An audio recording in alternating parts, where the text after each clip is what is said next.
Hello everyone, my name is Anusha and I'm going to talk about what is biotechnology. Alright, based on the name itself, biotechnology, which is biology plus technology, it becomes biotechnology. Now let's go into deeper. What is actually biotechnology? Alright, biotechnology is when cellular and biomolecular processes they are used to discover technologies and results in products that can improvise our health and also the health of our planet. Alright, so we already know the definition of biotechnology. Now let's move to the second question, which is what is medical biotechnology? Medical biotechnology is actually a branch of medicine. It uses living cells and cell materials to research and then producing pharmaceutical and diagnostic products. So this product that is formed with the help from biotechnology, it actually helps to treat and prevent the diseases. The diseases such as from preventing Ebola virus to be mapping human DNAs to agricultural impacts, everything helps. And biotechnology, it helps million people to have a longer expand in life health and also diseases from actually attacking their immune system. These days, we can see that medical biotechnology has made huge advancements and is helping millions of people to treat diseases. Some of the most recent biotechnological tech that's using in medical fields are genetic testing, drug treatments, and even artificial tissue growth. So the technologies that medical biotechnology found out and been using on millions of people nowadays. For example, we can go for recombinant DNA technology, genetic testing from 23andMe, and also tissue nanospection. Now you will be wondering, how does actually medical technology improve our life? Now let me tell you.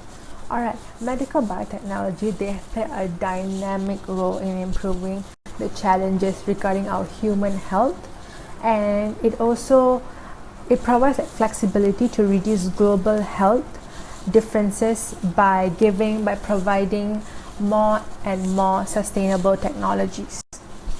Health, life quality, and expectancy of life, they have increased so much better worldwide.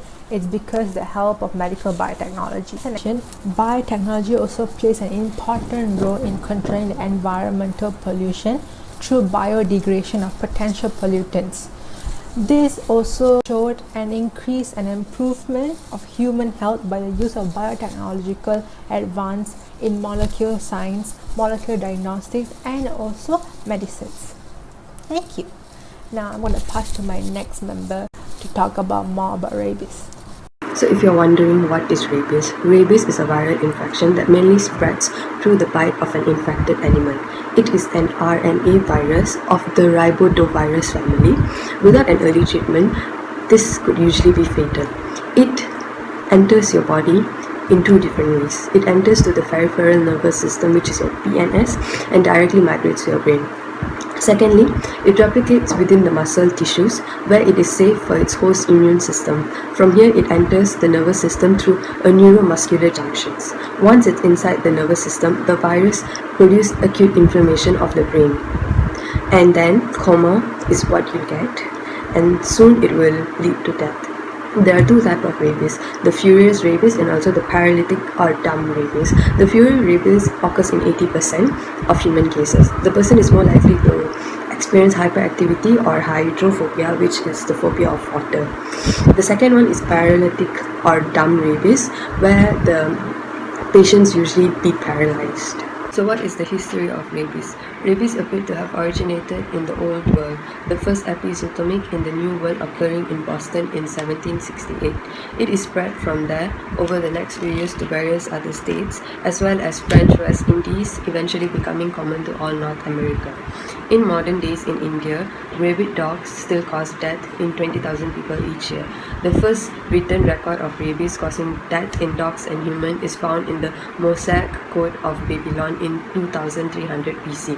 where Babylonians had to pay fine if their dog transmitted rabies to another person. The rabies outbreak in Malaysia is the one that happened in Sarawak. The Sarawak rabies outbreak is still an ongoing rabies outbreak in the state of Sarawak in Malaysia. Until December 2020, 30 confirmed rabies cases and 28 deaths have been reported. According to the findings of Malaysia's Health Ministry, through the statement of the Department Minister S. Subramaniam in 2017, the origin source of rabies outbreak in Sarawak is suspected to have originated from the neighbour of West Kalimantan in Indonesia, with large rabies outbreak having occurred in the area. The first cause rabies virus in Sarawak was reported on the 4th of July in 2017, involving 2 children in Syrian division, a 6-year-old girl and her 4-year-old brother. This followed by the death of a 7-year-old children on 13 July and a 5-year-old victim 4 days after the death of the third victim, both in Syrian district. What's up? I'm Judy. So now I'll be sharing with you the symptoms of getting infected by rabies virus and the rabies vaccine. So let's get right into it.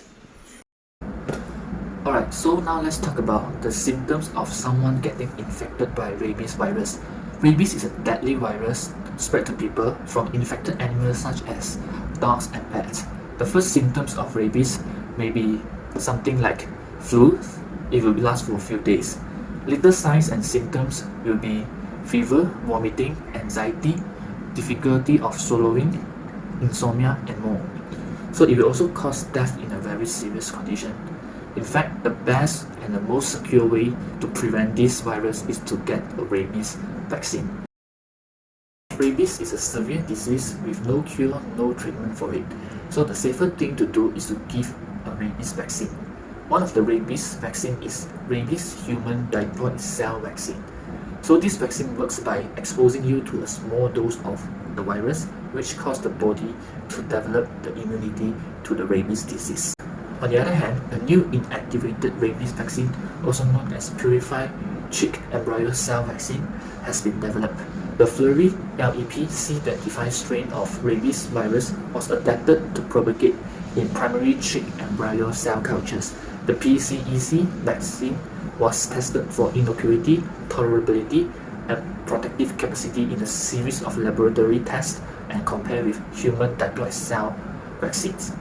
The laboratory test indicated that the new vaccine, which is the purified chick embryo cell vaccine, was excellently tolerated and that its protective activity met the high standard of the human diploid cell vaccine. Hi guys, I am Pang. So now I'm going to share more information with you guys about the rabies vaccination. So let's go. There are 2 types of rabies vaccination for society, which are pre-exposure rabies vaccination and post-exposure rabies vaccination. Pre-exposure rabies vaccination simply means to those who have not been bitten but at high risk of exposure to the rabies disease. The targeted people for the pre-exposure rabies vaccination, which are veterinarians, animal handlers, laboratory workers, and spelunkers, as they always contact with the animals which might have rabies disease. For the pre-exposure vaccination, usually 4 doses are given. Post-exposure vaccination means to those who had a bite or scratch from an animal and never been vaccinated against rabies disease. For the person who is exposed and has never been vaccinated against rabies disease, should get 4 doses of rabies vaccine and get another shot called rabies immune globulin (RIG). In other circumstances, for those who have been exposed to the rabies disease but were previously vaccinated with rabies vaccine, 2 doses are needed and do not need to get the RIG. Hi guys, it's me again. So I believe that you already know what is rabies vaccination, but do you guys know how does the vaccine work? Let's figure it out. The vaccine stimulates our bodies to produce a protein called antibodies against the rabies virus. The antibodies will identify the virus and attack them, hence protect us from the rabies virus. In the result, we could become immune to the virus. So I hereby conclude that medical biotechnology improves our quality of life. It has led us to increase the knowledge of disease, acceleration of the treatment process, and improve pharmacotherapy for infectious disease. Through the video, we found that the vaccine is very effective and it is almost 100%. It can stop nearly everybody from getting rabies disease. Hence, it will ensure our human life to be safe at all the time. That's all from me. Thank you. 1, 2, 3, go！ 看个心情最重要，心愿一定要让。